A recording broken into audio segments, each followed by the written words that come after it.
Audio and video clear है guys? Audio and video clear है? Okay.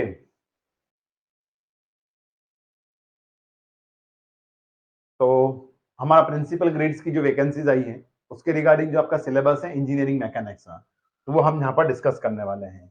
उसका engineering mechanics या बेसिक हमारा जो सिविल इंजीनियरिंग में जो आपने फर्स्ट सेमेस्टर में पढ़ा है वो टॉपिक से कवर अप करेंगे हमारे। आज जो हमारे किसी भी ब्रांच हो सभी बेसिक सब्जेक्ट्स जो आते थे उसमें से एक सब्जेक्ट है हमारा इंजीनियरिंग मैकेनिक्स, जैसे इलेक्ट्रिकल मैकेनिक्स भी पढ़ा था, सॉरी बेसिक इलेक्ट्रिकल इंजीनियरिंग भी पढ़ा है, उसी तरीके से बेसिक इंजीनियरिंग मैकेनिक्स वाले टॉपिक्स पढ़ना है जिसको हम स्टैटिक फिजिक्स वगैरह भी कंसिडर करते हैं। तो उसी टॉपिक में कंसिडर करते हैं हमारा इंजीनियरिंग मैकेनिक्स। और इस इंजीनियरिंग मैकेनिक्स में आपको कौन कौन सा सिलेबस डिस्कस करना है या कौन कौन से टॉपिक कवर अप करना है वो अब हम देख लेते हैं। पहले इंजीनियरिंग मैकेनिक्स,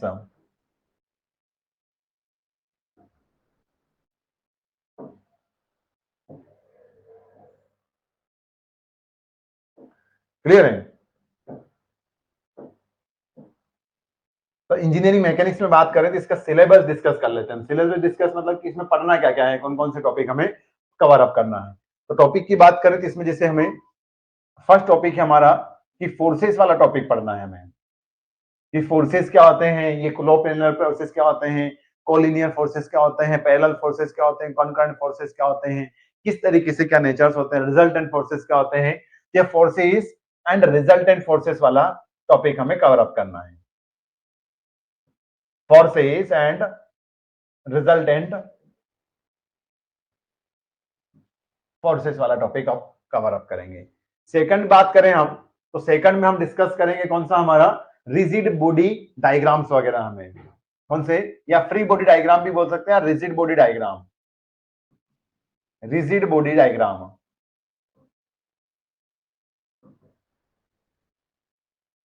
तो रिजिड बॉडी डायग्राम वाला टॉपिक कवर अप करना है। इसी में फोर्स इक्विलिब्रियम टर्म्स भी देखना है कि फोर्स किस तरीके से उस रिजिड बॉडी के ऊपर लग रहा होगा, किस तरीके से वो डिफॉर्म होगी या नहीं होगी, कौन सी रिजिड बॉडी होती है, कौन सी हमारी फ्लेक्सिबल बॉडी होती है। तो हम थोड़ा सा इस रिजिड बॉडी वाले टॉपिक में कवर अप कर लेंगे। नेक्स्ट टॉपिक जो रहेगा हमारा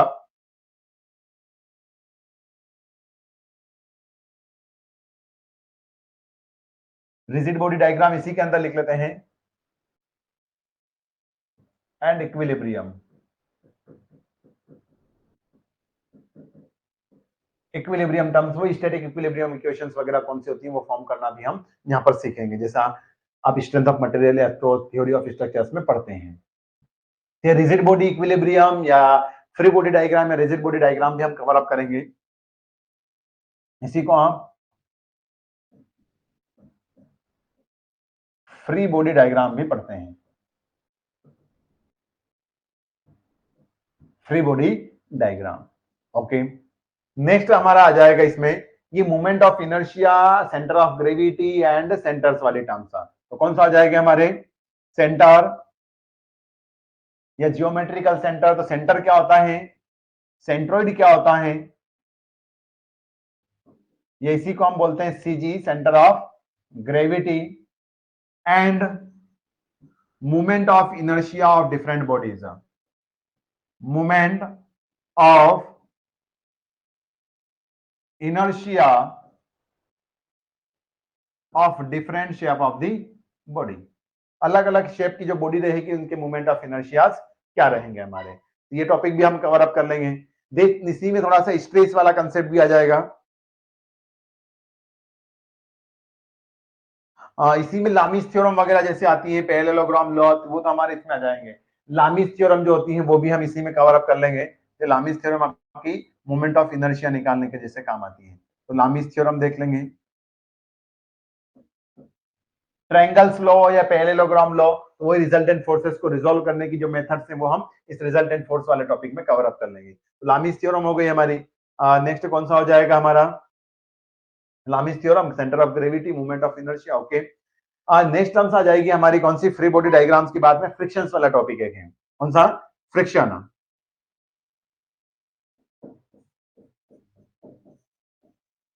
फ्रिक्शन वाला टॉपिक हम कवर अप करेंगे। इसी के साथ में अगर थोड़ा सा हुआ तो हम स्ट्रेस स्ट्रेन भी देख लेंगे कि स्ट्रेस स्ट्रेन क्या होते हैं और shear force diagram, bending moment diagram क्या होते हैं। वैसे वो हमारा सॉम वाला पार्ट है जो स्ट्रेंथ ऑफ मटेरियल हमें पढ़ना भी है, उस वाला पार्ट है तो उसमें भी देख लेंगे, या फिर हुआ तो इसमें हम देख लेंगे स्ट्रेस स्ट्रेन कर्व्स वगैरह। तो ये टॉपिक है जिनको आपको कवर अप करना है। इंजीनियरिंग मैकेनिक्स में छोटा सा टॉपिक बोल सकते हैं, छोटा सा सब्जेक्ट है जिसको हमें बिल्कुल बेसिक तरीके से कवर अप करना है, ताकि इस टॉपिक से अगर एग्जाम में क्वेश्चंस बने तो आप डरे नहीं और एक भी क्वेश्चन आप छोड़ कर नहीं। क्लियर है? अभी जैसे हमें डर लगेगा अगर यार हमारा सब्जेक्ट बहुत पुराना हो चुका है या बहुत पहले पढ़ा था, अभी तक हम कुछ भी याद नहीं है। जब पढ़ेंगे आप देन आपको क्या लगेगा कि ये तो इस टॉपिक से क्वेश्चंस आने ही चाहिए, ताकि हम सारे कवर अप कर पाएंगे। क्लियर है गाइज? तो यहां पर टर्म्स आती है कि इंजीनियरिंग मैकेनिक्स क्या है। ये कौन से टर्म्स गाइस हमारी? ये जो इंजीनियरिंग मैकेनिक्स टर्म्स आपने रिप्रेजेंट किया है, तो मैकेनिक्स होता क्या है? तो मैकेनिक्स मतलब क्या होता है? मैकेनिक्स मतलब क्या होता है?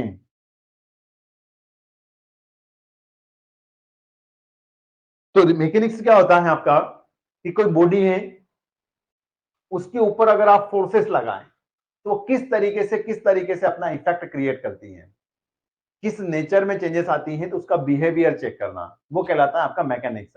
अगर आपने किसी ट्रक को पुश किया तो पुश होकर आगे खिसक जाएगा, मतलब डिफॉर्म हो जाएगा, या आपने पुश पावर जितनी लगाई है उस पुशिंग पावर या पुशिंग फोर्स को वो रजिस्ट करेगा।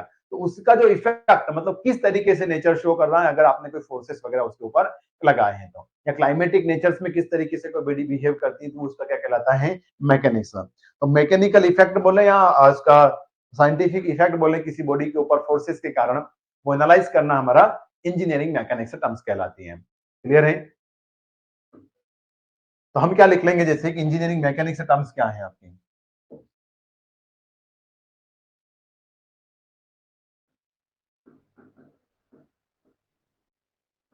Engineering mechanics. इंजीनियरिंग मैकेनिक्स की बात करें तो इसको क्या रिप्रेजेंट करेंगे हम? तो इंजीनियरिंग मैकेनिक्स क्या होता है?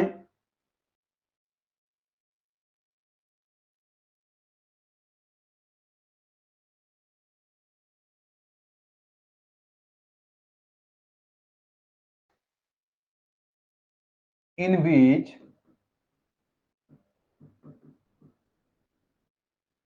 We can deals on a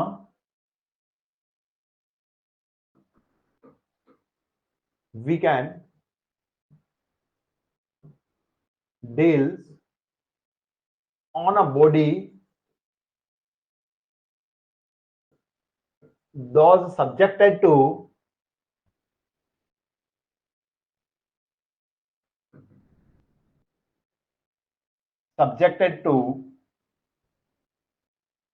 loading. A type of loading मतलब किसी नंबर ऑफ लोडिंग के ऊपर उसका क्या बिहेवियर आ रहा है, तो in which we can deals on a body those subjected to loading, then we check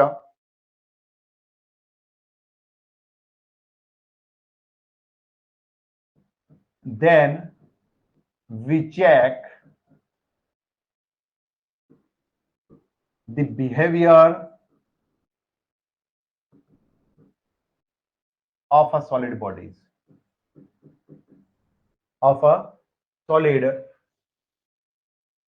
solid body की जगह बोलेंगे सिर्फ बॉडीज, क्योंकि यहां पर फ्लूइड मैकेनिक्स भी आ सकता है हमारा।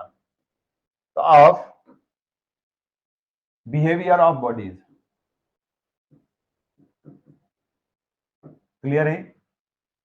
ब्रांच ऑफ मैकेनिक्स की बात करें तो दो तरीके की ब्रांच जाती है हमारी, कौन कौन सी? फ्लूइड मैकेनिक्स से बोल सकते हैं जिसमें फ्लूइड की स्टडी करते हैं, और एक हो जाती है सॉलिड मैकेनिक्स जिसमें हम सॉलिड बॉडी की स्टडी करते हैं। क्लियर? जैसे जिसको हम स्ट्रेंथ ऑफ मटेरियल और सॉइल मैकेनिक्स में कंसिडर करते हैं। क्लियर है गाइस हमारा ये terms?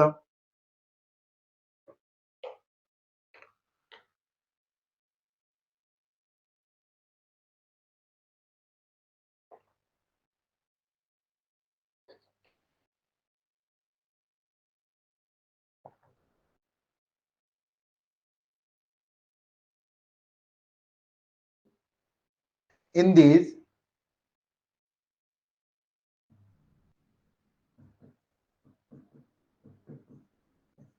effects created by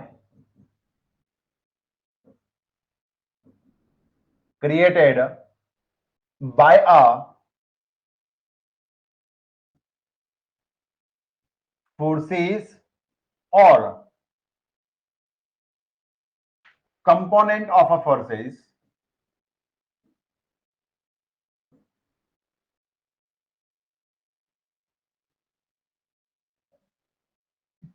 can be analyzed, can be analysed.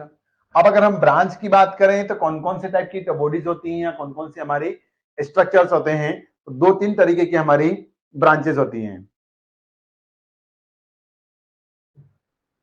Branches of mechanics बोल रहे हैं जैसे आप इंजीनियरिंग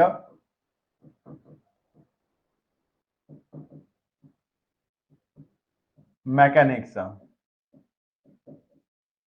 तो इंजीनियरिंग मैकेनिक्स की बात करें तो कौन कौन सी हो जाती है हमारी?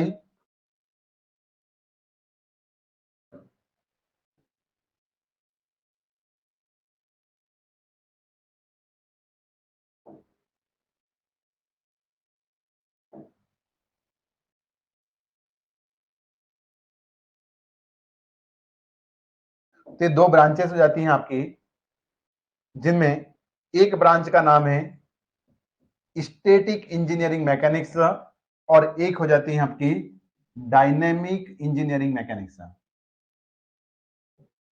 Dynamic engineering mechanics. अब इसके अंदर क्या करते हैं, तो इस डायनेमिक के अंदर भी आपकी दो ब्रांचेस आती हैं। एक हो जाती है आपकी काइनेमेटिक्स, जिसमें हम देखो इसमें स्टडी करते हैं हम रेस्ट कंडीशंस में, बॉडी आपकी रेस्ट कंडीशंस में रहेगी। डायनेमिक में बॉडी आपकी मोशन कंडीशंस में रहेगी, मूविंग कंडीशंस में रहेगी। तो काइनेमेटिक में क्या पढ़ते हैं, जैसे आप काइनेमेटिक फ्लूइड मैकेनिक्स बोलते हैं, तो उसके अंदर क्या बोलते हैं हम कि काइनेमेटिक्स में मोशन में स्टडी करेंगे, बट जिसके कारण आपका इफेक्ट या फोर्सेस आ रहे हैं उन फोर्सेस को कंसिडर नहीं करेंगे। और एक होती है काइनेटिक फ्लूइड मैकेनिक्स, जिसको हम बोलते हैं काइनेटिक्स। तो इसका मतलब क्या हो जाएगा, इसके अंदर हम काइनेटिक एनर्जी मतलब किसके कारण आपको एनर्जी मिली है, जिसके कारण डिफॉर्मेशन हुआ है, उस बॉडी को या उस इफेक्ट को भी हम कंसिडर करेंगे। मतलब इसमें मोशंस की स्टडी करते हैं, इसमें भी मोशंस की स्टडी करते हैं, इसमें कंसिडरिंग द फोर्सेस, इसमें विदाउट कंसिडरिंग द फोर्सेस, ये स्टडी होती है। इनकी डेफिनेशन आप चाहें तो यहां पर लिख लेंगे। क्या लिखेंगे इनकी डेफिनेशन, कि in this study of the body, study of the body, study of the body in at rest condition. कौन सी कंडीशंस में करेंगे गाइस आप इसको, रेस्ट कंडीशंस में। यहां पर लिखते अगर आप डेफिनेशन, तो इसकी क्या लिखेंगे हम,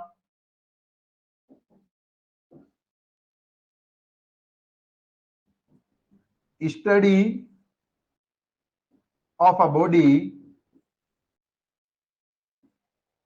इन मोशन कंडीशन,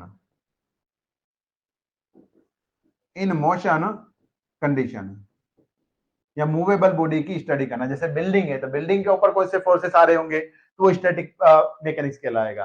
आपकी कोई बाइक चल रही है या रेलवे ट्रैक है तो रेलवे ट्रैक के ऊपर कोई बॉडी मूव कर रही है, या जहाज है तो जहाज आपका वाटर में मूव कर रहा है, तो उनके कारण क्या इफेक्ट क्रिएट किया गया होगा, तो वो हमारा डायनेमिक सिचुएशंस आ जाएगी। इनमें काइनेमेटिक्स में क्या करते हैं आप, तो इसकी डेफिनेशन आपने लिखा है,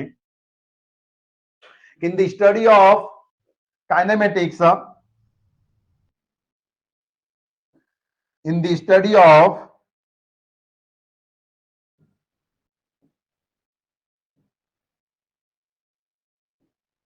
body in motion without considering the, without considering the forces those causing motion, जिसके कारण मोशन हुआ है, those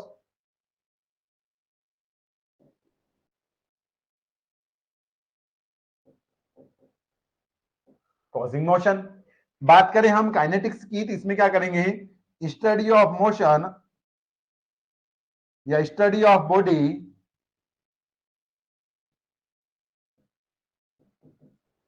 in motion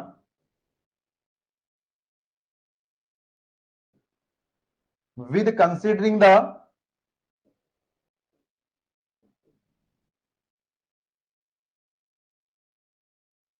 forces causing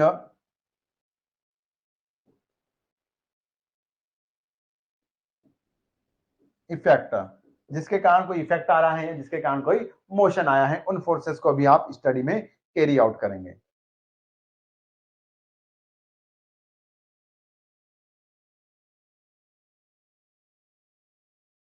तो ये टर्म्स भी क्लियर हो गई क्या गाइस हमें? तो आप बोलेंगे कि बिल्कुल हमें क्लियर अप हो चुकी हैं, हो चुकी ना ये टर्म्स हमें क्लियर है। तो नेक्स्ट टर्म्स क्या हो जाएगा कि जो हमारा मैकेनिक्स है, दो टर्म्स में डिवाइड कर लेते हैं आप। जैसे एक हो जाता है आपका सॉलिड मैकेनिक्स और एक हो जाता है हमारा mechanics of liquid, sorry mechanics of fluid.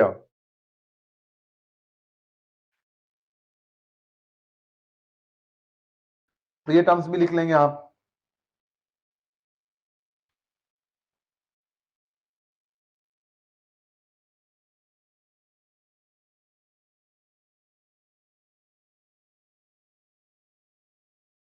इसमें साइड में लिख लेंगे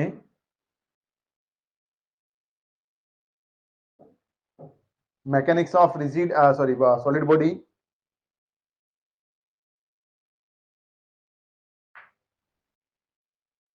कहां पर लिख सकते हैं हम, थोड़ा साइड में नीचे ही लिख देते हैं। अगेन सब क्लासिफिकेशन देखें, तो इंजीनियरिंग मैकेनिक्स का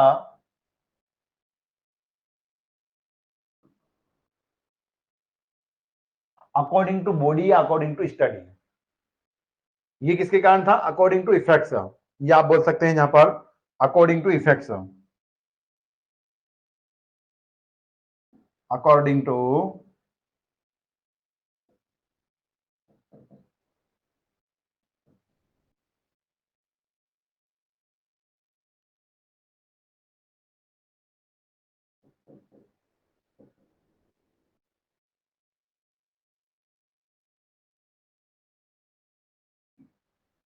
according to condition of forces. और अब बात करें तो किसके हिसाब से क्लासिफाई कर रहे हैं, तो आप बताएंगे इसको क्लासिफिकेशन सा, ये हमारा अकॉर्डिंग टू फ्लूइड का बिहेवियर।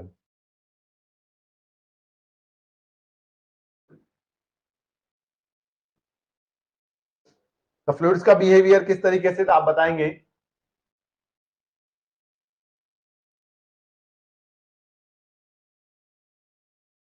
ओके, तो इसमें कौन सा, मैकेनिक्स ऑफ सॉलिड,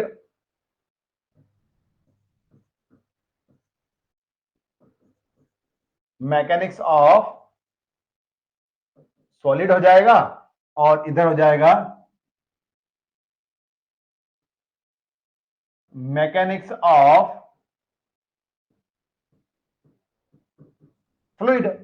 तब इसी में जैसे फ्लूइड स्टैटिक्स हो जाता है, फ्लूइड काइनेमेटिक्स, फ्लूइड डायनेमिक वाले या फ्लूइड काइनेमेटिक्स हो जाता है। यहां पर देखिए तो यहां पर भी सॉलिड मैकेनिक्स आपका तीन तरीके का हो जाएगा, सॉलिड स्टैटिक्स, सॉलिड डायनेमिक, और सॉलिड डायनेमिक में भी सॉलिड काइनेमेटिक और सॉलिड काइनेटिक्स हो जाएगा। तो वो तो क्लासिफिकेशन हो गया। अब यहां पर जो हम बात करें, तो जो सॉलिड बॉडी है उसको भी दो तरीके से आप क्लासिफाई कर सकते हैं। यहां पर दो तरीके से, किस तरीके से कि यहां पर आपका जो टर्म्स होती है ना, एक एकदम रिजिड बॉडी हो। रिजिड बॉडी मतलब इस यूनिवर्स में वैसे तो कोई रिजिड बॉडी नहीं है, रिजिड बॉडी का मतलब होता है जिसके अंदर कोई डिफॉर्मेशन ही नहीं हो।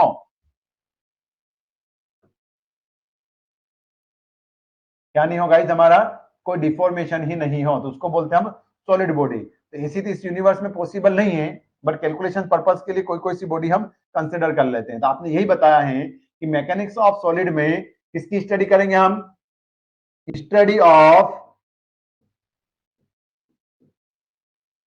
Rigid bodies, rigid bodies. और यहां पर क्या आ जाएगा, study of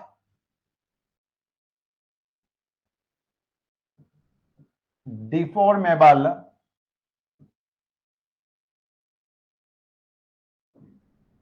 bodies like that. तो लाइक दैट की बात करें तो कौन सी डिफॉर्मेबल बॉडी, जैसे हम स्ट्रेंथ ऑफ मटेरियल जो पढ़ते हैं ना हमारा सॉम सब्जेक्ट, तो उसके अंदर क्या करते हैं हम कि बॉडी में कितना स्ट्रेस आया, कितना स्ट्रेन आया, कितना डिफॉर्मेशन हो जाएगा, कितना स्प्रिंगिंग नेचर होगा, कितनी फ्लेक्सिबल होगी, तो ये हम चेक करते हैं उसके अंदर। तो वो किसके अंदर थोड़े से डिफॉर्मेशन वगैरह हम साथ में कंसिडर ही कर लेते हैं ना, तो उसकी स्टडी या उसको ध्यान में रखते हुए करते हैं, तो वो हमारा क्या कहलाएगा, इसी को हम बोलते हैं स्ट्रेंथ ऑफ मटेरियल।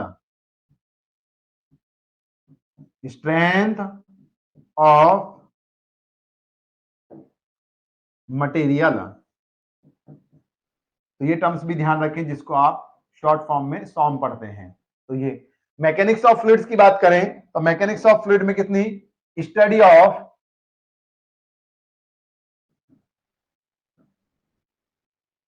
ऑफ इस यूनिवर्स में तीन तरीके के मेटर कंसिडर किए गए हैं प्लाज्मा को छोड़ने के बाद, अगर तो कौन कौन से हमारा, एक होता है लिक्विड, गैस और सॉलिड। तो सॉलिड की स्टडी को अलग ही बोल दिया आपने, सॉलिड मैकेनिक्स। लिक्विड और गैस की स्टडी को हम बोलते हैं फ्लूइड मैकेनिक्स या mechanics of fluid. Study of liquid and study of gases. अब इसमें भी जैसे आइडियल फ्लो, रियल फ्लूइड और कंप्रेसिबल फ्लूइड्स वगैरह इनकी स्टडी करते हैं। जैसे कंप्रेसिबल फ्लूइड में आ जाएगा हमारा गैसेस, आइडियल फ्लो में हो जाएगा प्योर वाटर वगैरह, और डिफॉर्मेबल या जो हमारा रियल फ्लूइड्स वगैरह हो जाएगा उसमें जैसे नॉर्मल ऑयल वगैरह, पेट्रोल, डीजल, इनकी जैसे स्टडी करें, ब्लड वगैरह, इनकी स्टडी हमारी रियल फ्लूइड्स वगैरह में कंसिडर करते हैं हम।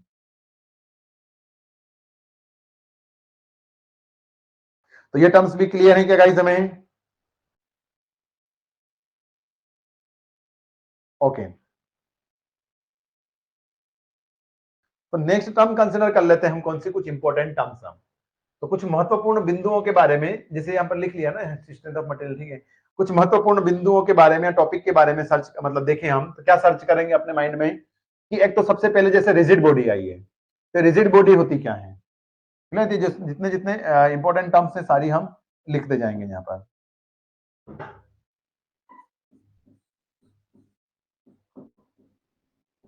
तो पहली टर्म्स आई है आपके पास में, rigid body.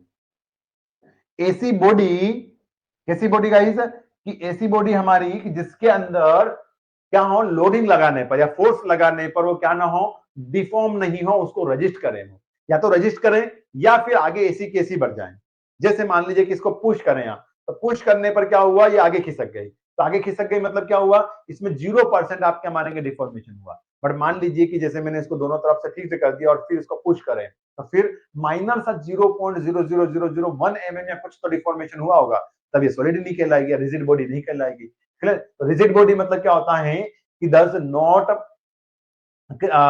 Feel deformation, it's resist the deformations और फुली टू मूव, मतलब या तो वो फुली मूव हो जाए या फिर हमारी क्या हो जाए, वो उस डिफॉर्मेशंस को रोकें। डिफॉर्मेशन होना नहीं चाहिए, जैसे स्प्रिंग है तो स्प्रिंग पूरी आपकी डिफॉर्मेबल बॉडी है, आप बीम वगैरह डिजाइन करते हैं तो उसको भी हम डिफॉर्मेशन को थोड़ा सा कंसिडर करने के बाद ही स्टडी करते हैं। बट प्रैक्टिकल केस में हम क्या मानते हैं उसको, कि पूरी रिजिड बॉडी है हमारी, पत्थर हुआ जैसे रिजिड बॉडी है। बट एक्चुअल में देखें तो इस यूनिवर्स में क्या है, कोई सी भी रिजिड बॉडी नहीं है हमारी, अगर ज्यादा एक्चुअल या प्रैक्टिकल, क्योंकि जैसे आपके कोई स्टोन ही ले लें हम, तो स्टोन के ऊपर अगर आपने कोई फोर्स लगाया, फोर्स भले आपने कितना भी लगाया हो, कुछ फोर्स लगाए तो माइनर सा, वही मैंने बोला जैसे कि 0.00002 mm 1 mm कितना भी हो, अगर कुछ तो हुआ है इसमें डिफॉर्मेशन, तो कुछ भी हुआ है तो मतलब क्या, डिफॉर्मेबल तो होगी बॉडी हमारी, तो फिर रिजिड कैसे कहलाएगी। इस यूनिवर्स में कोई सी नहीं है, बट ज्यादा जो रिजिड जैसा बिहेव करती है, जैसे स्टोन हुआ, ग्लास हुआ, इनको हम किसमें कंसिडर कर लेते हैं, कास्ट आयरन तो नहीं करते हैं, जैसे हाँ कास्ट आयरन को भी कर सकते हैं, वैसे कॉन्क्रीट ब्रिटल मटेरियल जो होते हैं जनरली, उनको हम थोड़ा सा रिजिड बॉडी में कंसिडर कर सकते हैं, वो आप एनालिसिस पर्पज के लिए। तो ये टर्म्स भी हमें थोड़ी सी ध्यान में रखनी चाहिए।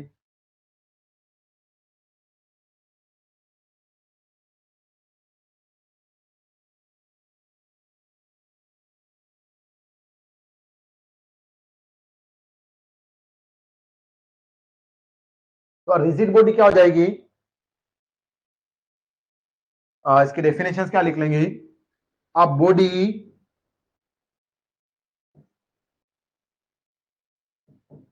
which can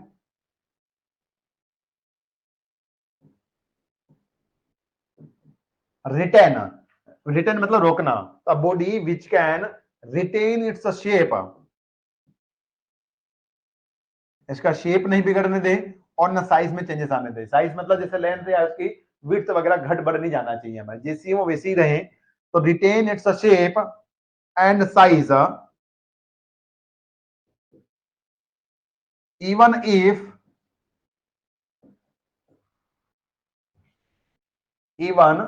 if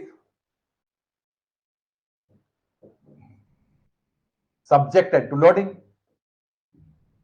अगर उसके ऊपर कोई सा भी लोडिंग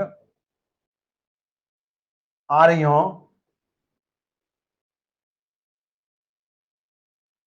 एक्सटर्नल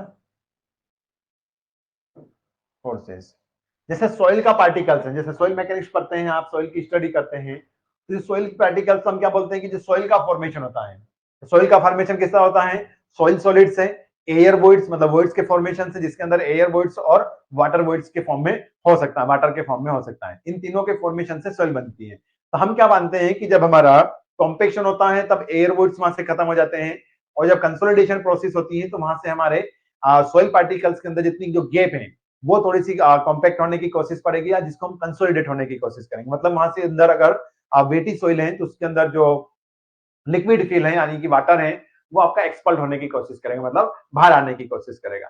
बट हम यह कंसिडर नहीं करते हैं ना कंसोलिडेशन में ना कॉम्पैक्शन में कि जो सॉइल का सॉलिड पार्टिकल है वो आपका कॉम्पैक्ट होगा या फिर उसमें क्रैकिंग वगैरह आएगी। क्लियर है? तो मतलब क्या हो जाएगा, वो सॉलिड पार्टिकल जो है हमारा सॉइल का, उसको हम एज अ रिजिड बॉडीज बोल सकते हैं या रिजिड मटेरियल्स बोल सकते हैं। क्लियर? तो एग्जांपल में देखें तो क्या बोल सकते हैं कि पार्टिकल्स या एटम मॉलिक्यूल्स की बात करें, नंबर ऑफ केमिस्ट्री पढ़ी हमने, तो number of molecules number of atoms से मिलकर कोई बॉडी बनती है। जैसे अगर मार्कर की बात करें तो number of atoms number of molecule से मिलकर एक स्ट्रक्चर बना है। तो इसके जो नंबर ऑफ एटम्स से नंबर ऑफ मॉलिक्यूल्स हैं तो उसको हम क्या मानते हैं, रिजिड, मतलब ये डिफॉर्मेबल नहीं है, या फिर जो नंबर ऑफ एटम्स हैं आपके छोटे छोटे से अणु परमाणु हैं ये क्या नहीं होंगे हमारे, डिफॉर्म नहीं होंगे। डिफॉर्म मतलब इनका शेप और साइज चेंज नहीं होगी, इनका शेप और साइज क्या नहीं होगी, चेंज नहीं होगी। एटम्स, मॉलिक्यूल्स, स्मॉल पार्टिकल्स, इनको हम कंसिडर करते हैं एज रिजिड मटेरियल या रिजिड बॉडी के फॉर्म में। तो ये टर्म्स भी थोड़ा सा ध्यान रखें अगर एग्जाम में कभी आ जाए हमारे तो। क्लियर है? तो अब रिजिड बॉडी के अंदर कितना, किस तरीके से हो सकता है मोशंस वगैरह। तब जैसे ये रिजिड बॉडी के ऊपर आपने फोर्स लगाया तो ये फोर्स लगाने पर डिफॉर्म करती, बट डिफॉर्म क्यों नहीं करेगी, क्योंकि ये रिजिड बॉडी है।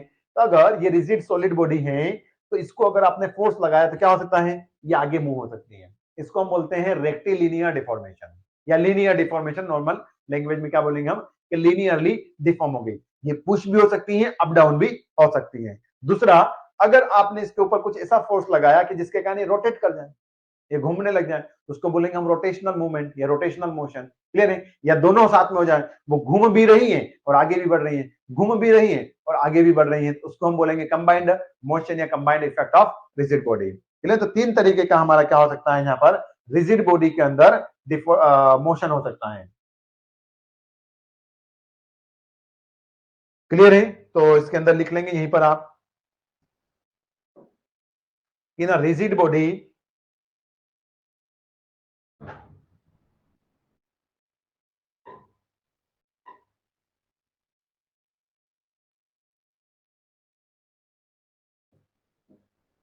इन अ रिजिड बॉडी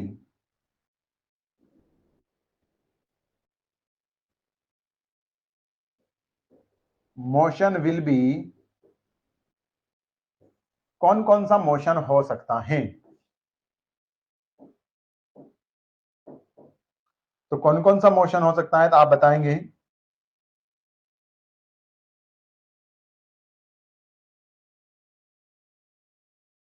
तो मोशंस की बात करें तो पहला मोशन आ जाएगा इसके अंदर कौन सा,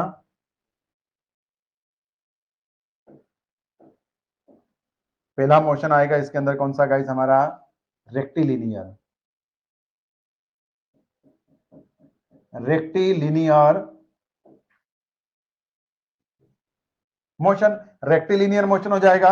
दूसरा हो जाएगा हमारा रोटेशनल मूवमेंट। रोटेशनल मोशन, और थर्ड हो जाएगा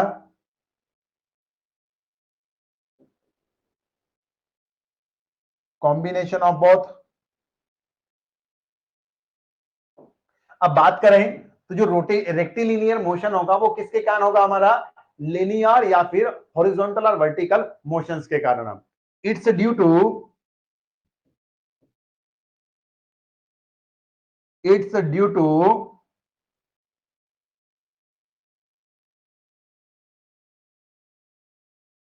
गिवन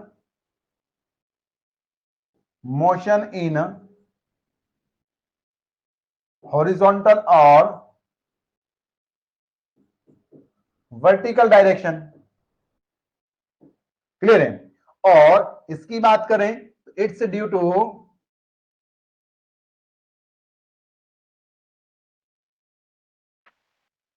मूवमेंट या रोटेशनल फोर्स।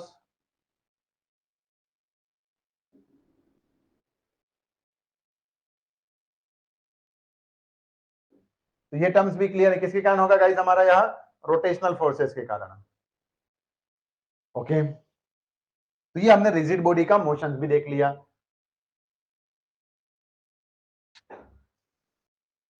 क्लियर है गाइस, तो ये आप एक बार चाहें तो आप इसका स्क्रीनशॉट ले सकते हैं।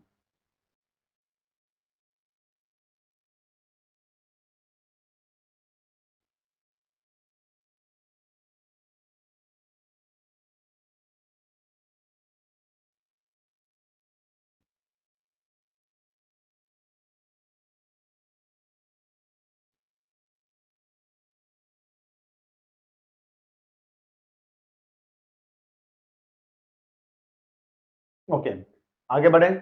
अब एक नेक्स्ट टर्म्स कौन से लिख लेंगे आप,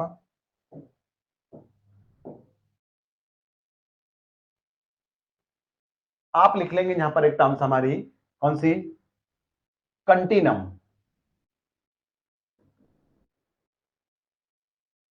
कौन सी टर्म्स हो जाएगी गाइस हमारी, कंटिनम। और कंटिनम टर्म्स क्या होती हैं ये थोड़ा सा आपको ध्यान में होना चाहिए। तो कंटिनम टर्म्स क्या होती हैं, जैसे हम जानते हैं कि इस यूनिवर्स में, थोड़ी देर पहले मैंने बताया है कि जितने भी number of molecule sorry particles हैं या बॉडी हैं, उन नंबर ऑफ एटम्स और मोलिक्यूल से मिलकर बनी है, जैसे मैंने बात कर बताया। तो आप क्या बोल रहे हैं कि हम जनरली जानते हैं कि जो बॉडीज में डिफॉर्मेशन होता है या मूवमेंट होता है तो पार्टिकल टू पार्टिकल या एटम टू एटम बोलते हैं मूवमेंट। क्लियर है। बट जनरली क्या मानते हैं हम कैलकुलेशन या एनालिसिस पर्पस के लिए, कि जो बॉडी में या किसी में भी डिफॉर्मेशन होगा, मूवमेंट होगा, वो मेटर टू मेटर होगा। जैसे पूरा बॉडी है तो पूरी बॉडी की बॉडी खिसक रही है, हम ये नहीं बोलेंगे कि एटम टू एटम या मोलिक्यूल टू मोलिक्यूल आगे ट्रांसफर हो रहे हैं, हम क्या बोलेंगे कि पूरी मैटर ही ट्रांसफर हो गया है। तो क्लियर, इसी को कंटिन्यूअस मैनर में अगर कोई डिफॉर्मेशन की बात करें तो हम एटम और मोलिक्यूल्स को नहीं बोलेंगे कि वो डिफॉर्म हो रहे हैं, हम क्या बोलेंगे कि वो मोटर डिफॉर्म हो रहा है। क्लियर है। ऐसी स्टडी या ऐसी कंडीशंस को हम बोलते हैं कंटिन्यूम स्टडी। क्लियर है।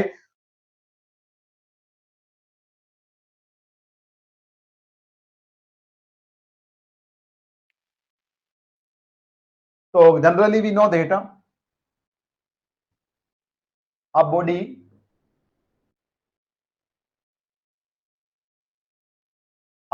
made of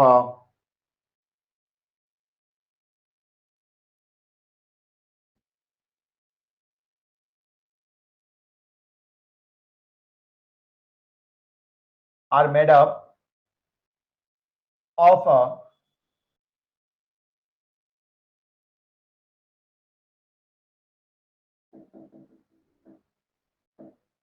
a body made up of atoms and molecules,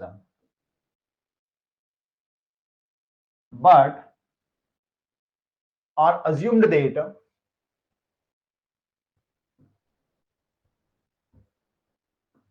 क्या अज्यूम करते हैं कि पूरी बॉडी की बॉडी ही डिफॉर्म कर रही होगी हमारी।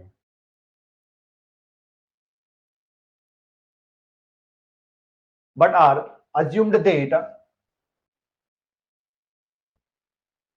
but are assumed that क्या, कि द डिस्ट्रीब्यूशन ऑफ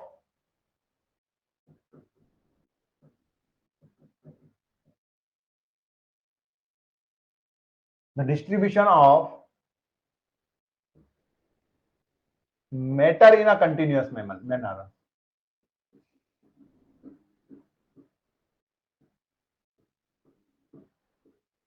क्या हो रहा है, कोई मैटर ही यहां से ट्रांसफर हो रहा है, तो उसको हम बोलेंगे कि वो हमारी कौन सी है, कंटिन्यूम में है बॉडी।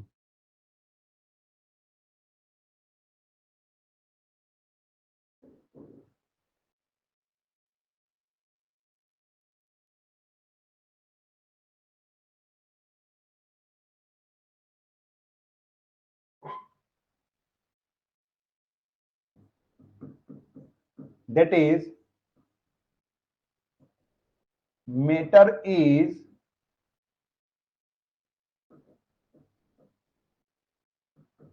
continuously distributed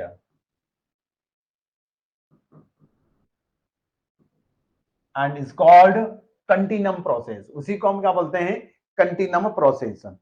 ओके, एक नेक्स्ट टर्म्स है हमारा जो हमसे बेसिक सा क्वेश्चन है और हर कोई पूछता है कि भाई फोर्स क्या है। क्या पूछते हैं आपसे कि फोर्स क्या है, बल क्या है।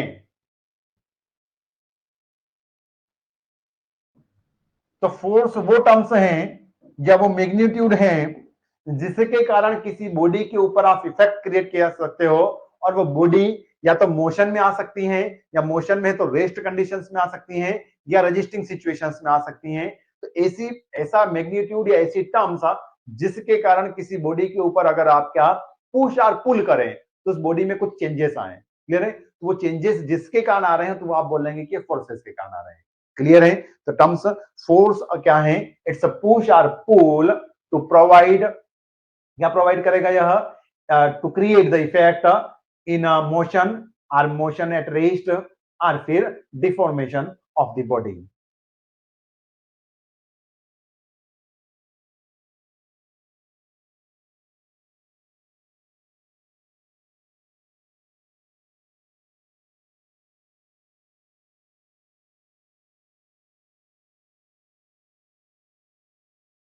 It's may be, it may be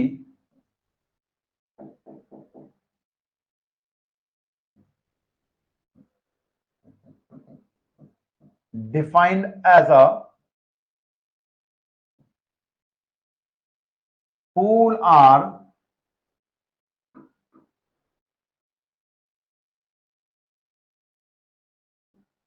push which can, ये क्या करेंगे, which can changes forms in the body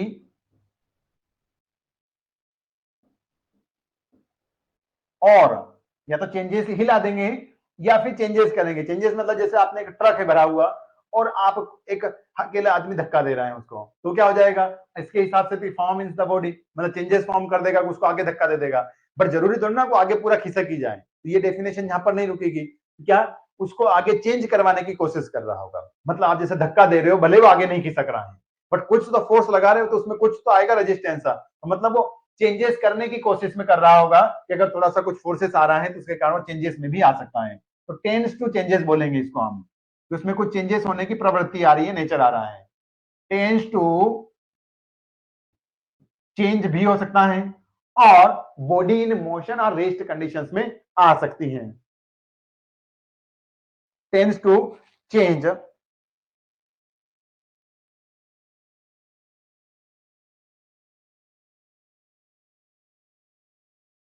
and then the body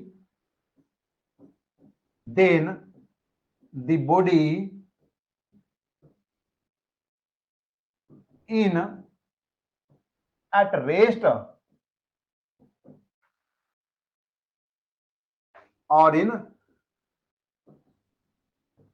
motion, या तो वो रेस्ट में आ जाएगी या फिर मोशन में आ जाएगी। इस टर्म्स को हम बोलते हैं कौन सा, हमारा force terms.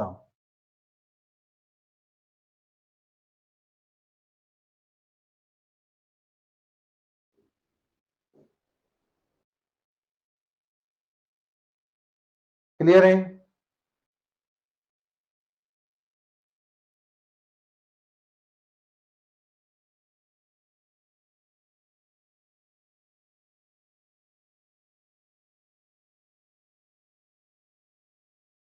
It's tends to produce motion या स्टॉप या चांसेस क्या करेंगे स्टॉप करवाने की वो कोशिश में रहेगा, ये भी लिख सकते हैं यहाँ।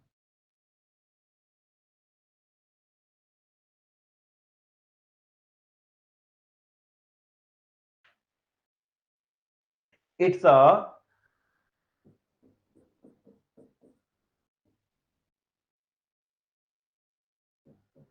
Tense to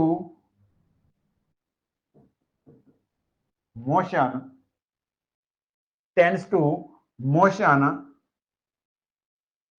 and then body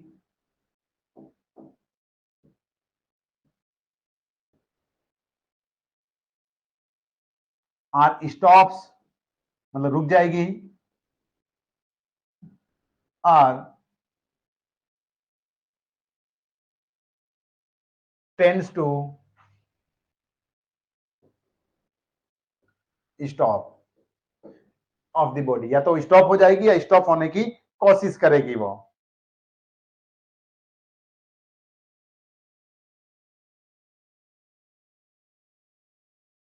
अब अगर हम बात करें कि फोर्स होता क्या है, तो ये तो हम सभी जानते हैं कि according to Newton's law, according to Newton's,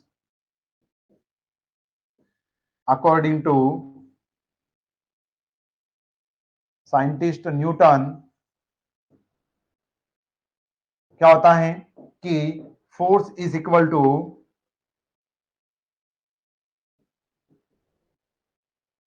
mass into acceleration.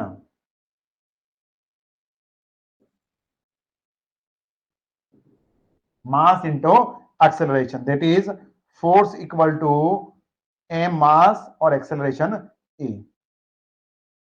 इसकी जो यूनिट बनती है तो वो यूनिट क्या बन जाती है गाइस, इसकी इसकी जो यूनिट बनती है ना साइंटिफिक डायमेंशन इसकी है यूनिट,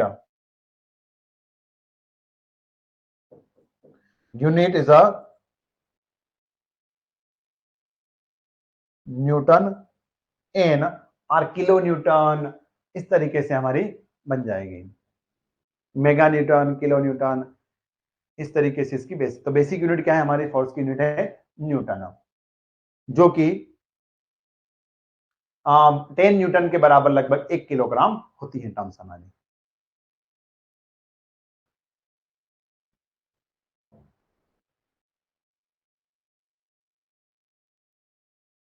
तो ये टर्म्स भी क्लियर हैं।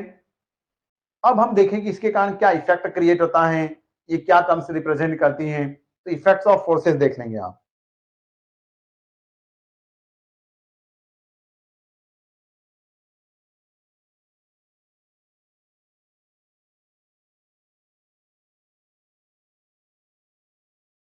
तो इफेक्ट्स की बात करें तो आप क्या बोलेंगे कि इफेक्ट्स के कारण क्या हो सकता है आपकी बॉडी में।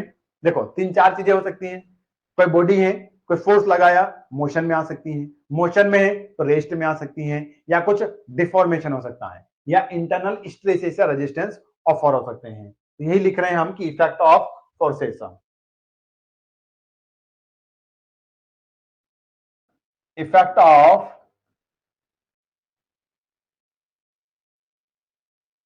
फोर्सेस।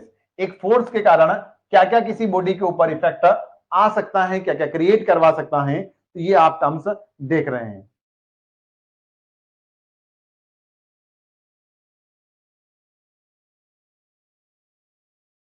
तो क्या उसकी गति में चेंजेस ला सकता है, तो क्या बोलेंगे, इट में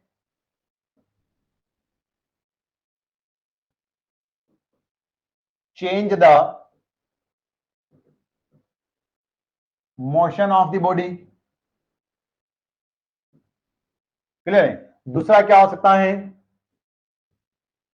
इट में रिटार्ड, मतलब उसको रोक भी सकता है, इट में रिटार्ड दी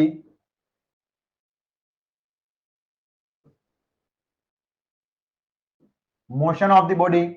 तीसरा क्या हो सकता है, it may rest of the body, it may bring the body at rest conditions.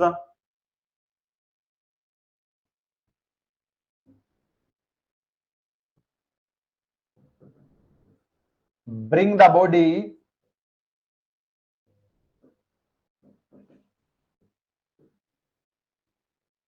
in a rest condition.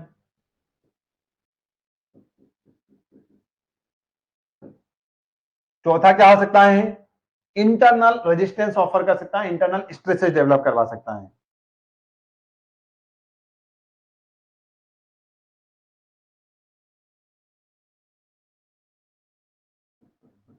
It may give to rises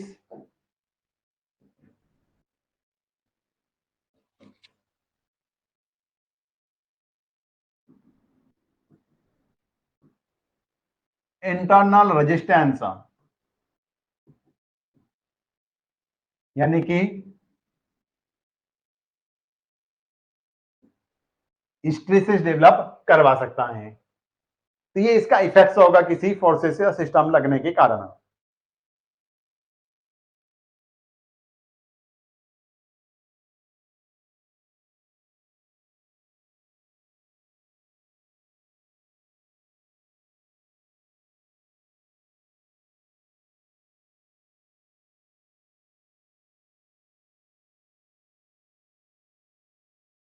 अब फोर्स को किस तरीके से रिप्रेजेंट कर सकते हैं या उसका कैरेक्टर क्या हो सकता है, फोर्स में क्या क्या आपका इफेक्ट क्रिएट हो सकता है. ये टर्म्स भी लिख लें ताकि एग्जाम में कभी आ जाए, ये टर्म्स हमें ध्यान में रहे. क्या कि इसका कैरेक्टर क्या होता है, कि पॉइंट ऑफ एप्लीकेशंस क्या होता है, किस पॉइंट्स पर लग रहा होगा, किस डायरेक्शंस में लग रहा होगा, किस नेचर में लग रहा होगा, मतलब पुलिंग पावर है या पुशिंग पावर है, तो ये हम देख रहे हैं. तो वो उसका क्या हो जाएगा, कैरेक्टर या उसका रिप्रेजेंटेशन का तरीका. जैसे पुल है तो किस तरीके से रिप्रेजेंट करेंगे, पुश है तो किस तरीके से रिप्रेजेंट करेंगे.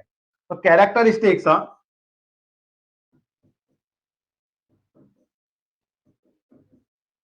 कैरेक्टरिस्टिक्स ऑफ, कैरेक्टरिस्टिक लिख लें या रिप्रेजेंटेशन.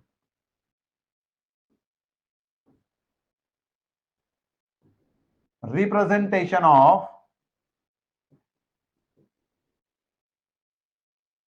फोर्सेस, तो किस तरीके से रिप्रेजेंट करेंगे, तो आप यहां पर बताएंगे कि उनकी line of action of force क्या है.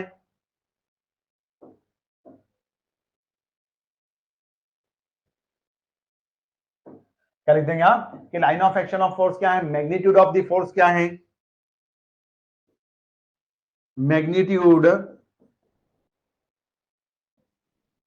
ऑफ फोर्स मतलब उसकी मात्रा कितनी है, उसका nature, magnitude of force that is कितना न्यूटन है जैसे वो. Then line of, nature of force क्या लिखेंगे हम, nature of force, nature of force that is pulling वाला फोर्स है या फिर पुशिंग वाला फोर्स है. दो ही लगता है, पुलिंग फोर्स या फिर पुशिंग फोर्स. तो पुलिंग फोर्स है या फिर पुशिंग फोर्स है.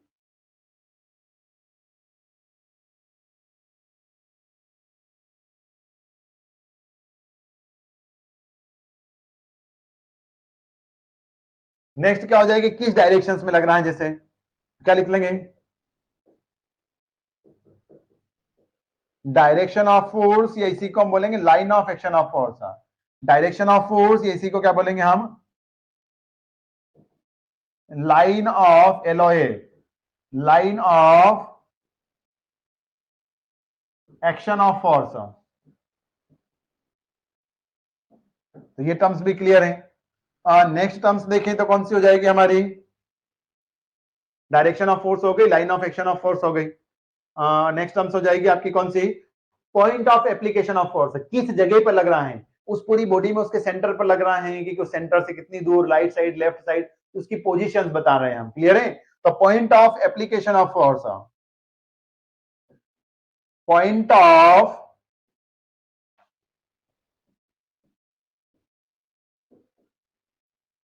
एप्लीकेशन या इसी को क्या बोलेंगे हम,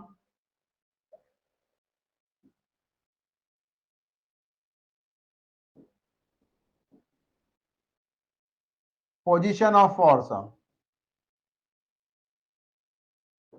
मतलब उसका सेंटर डिफाइन करना है, सेंटर आपको बताना है. तो ये टर्म्स हो जाएगी हमारी कैरेक्टरिस्टिक्स में या रिप्रेजेंटेशन ऑफ फोर्सेस में आ जाएगी हमारी. क्लियर है क्या टर्म्स गाइस हमें?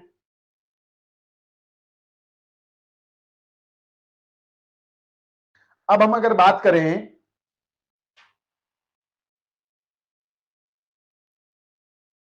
कि टाइप ऑफ फोर्सेस की बात करें, पुलिंग और पुश, मतलब उसको खींचे तो क्या होगा, पुश करें तो क्या होगा, तो उसके कारण हम बोलेंगे कि टाइप ऑफ फोर्सेस लिख देंगे हम इस टर्म्स, क्या लिखेंगे हम, टाइप ऑफ फोर्सेस,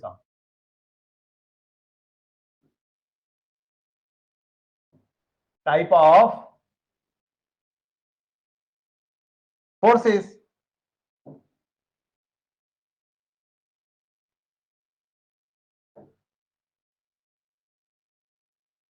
तो टाइप ऑफ फोर्सेस में बात करें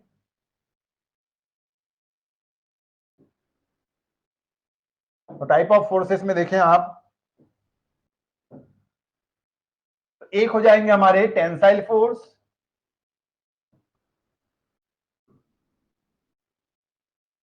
और एक हो जाएंगे आपके कौन से,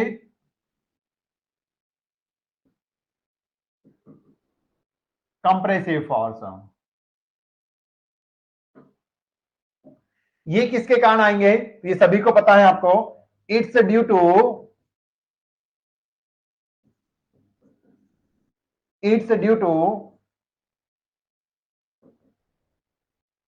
pulling on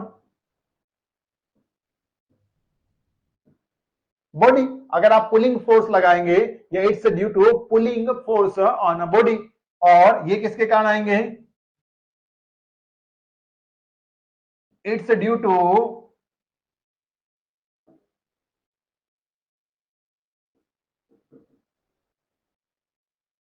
pushing effects on a body.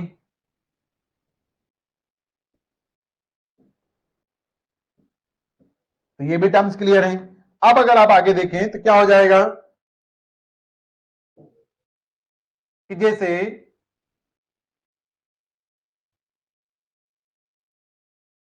ये कोई बॉडी है,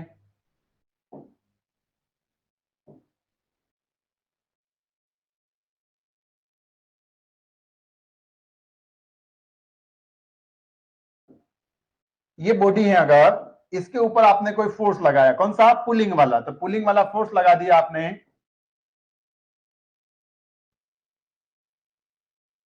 तो ये पुलिंग फोर्स पी कहलाएगा जैसे हमारा।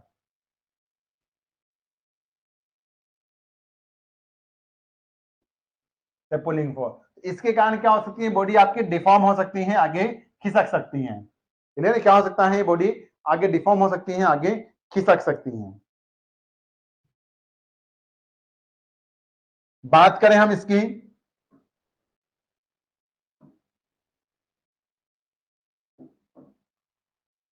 इसके बॉडी कारण बॉडी आपकी क्या हो सकती है, पुश हो सकती है, तो ये हमारा कंप्रेसिव इफेक्ट कहलाएगा, ये हमारा कौन से कहलाएंगे, टेंसाइल फोर्स।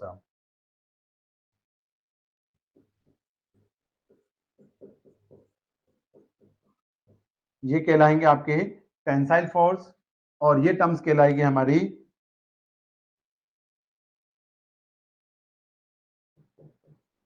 Compressive force. तो ये टर्म्स भी क्लियर रहेगी क्या हमें, यस, ओके गाइस। अब अगर आप नेक्स्ट देखें तो सिस्टम ऑफ फोर्सेस, जो मोस्ट इंपोर्टेंट टॉपिक में से एक रहता है, जिसको कभी कभी हम क्या बोलते हैं कि टफ भी लगता है, या फिर कभी कभी आप समझ नहीं पाते हो। क्या है सिस्टम ऑफ फोर्सेस, कि कोप्लेनर फोर्सेस क्या होते हैं, कोलिनियर फोर्सेस क्या होते हैं, नॉन कोलिनियर फोर्सेस क्या होते हैं, पैरेलल फोर्सेस क्या होते हैं, कॉन्करेंट फोर्सेस क्या होते हैं, लाइक फोर्सेस क्या होते हैं, अनलाइक टाइप का फोर्सेस क्या होता है, अनलाइक पैरेलल फोर्स क्या होता है, non concurrent non parallel forces क्या होते हैं, इस तरीके से पूछा जाए तो टर्म्स क्या होती हैं, इसको हम बोलते हैं सिस्टम ऑफ फोर्सेस। मतलब किस तरीके से हम क्या देखते हैं, जनरली आपने 2D 3D बॉडी देख रखी है, तब हो क्या, जैसे मेरा हाथ मान लीजिए कि ये हैंड आपको दिख रहा है, सारे फोर्सेस आपको एक ही प्लेन में दिखे, तो वो कहलाते हैं आपके कोप्लेनर फोर्सेस, मतलब सभी सहायक फोर्स है ना एक ही प्लेन के। अब एक फोर्स यहाँ पर लग रहा है, एक इसके पीछे वाले सरफेस पर या टॉप पार पर लग रहा है, जैसे मान लीजिए एक टॉप से लग रहा है, एक आपका कोई सामने से लग रहा है, ठीक है, दो अलग अलग में लग रहा है, जिसको हम बोलेंगे नॉन कोप्लेनर फोर्सेस। ये भी क्लियर है। कॉन्करेंट फोर्सेस क्या हो जाते हैं, कि जैसे ऐसे फोर्स सिस्टम्स जिनका क्या हो, line of action of force, ये टर्म्स पढ़ी है ना, line of action of force, मतलब जिनके सभी, जैसे आपने कोई फोर्स इस डायरेक्शन में लगाया, कोई उस डायरेक्शन में लगा है, कोई ऊपर से नीचे लगा है, कोई नीचे से ऊपर, वो सभी एक ही बिंदु पर जाकर मिल रहे हैं, तो वो वाले फोर्स कौन से कहलाएंगे? कॉनकरेंट फोर्स कहलाएंगे। और पैरेलल मतलब सभी एक साथ चल रहे हो, उनको हम बोलेंगे पैरेलल फोर्सेस। क्लियर है? ये टॉपिक थोड़ा सा बड़ा है हमारा, तो ये हम फिर नेक्स्ट क्लास में कवर अप करेंगे, क्योंकि यहाँ पर अभी आपका कवर अप नहीं हो पाएगा। क्लियर है क्या गाइस? हमें यहाँ तक कोई डाउट हो तो आप पूछ सकते हो, बिल्कुल सिंपल तरीके से पढ़ेंगे, कोई डाउट नहीं आएगा हमें, और फिर भी आए तो आप बिल्कुल पूछ सकते हैं, बट सिंपल करके पढ़ना है, और इतना पढ़ना है कि हमारे एग्जाम में सारे क्वेश्चन हमारे बना दे और कंसेप्ट भी सुधार दें। ओके, तो आज की क्लास आपकी यही ओवर करते हैं फिर। Thank you to everyone, your class will be over.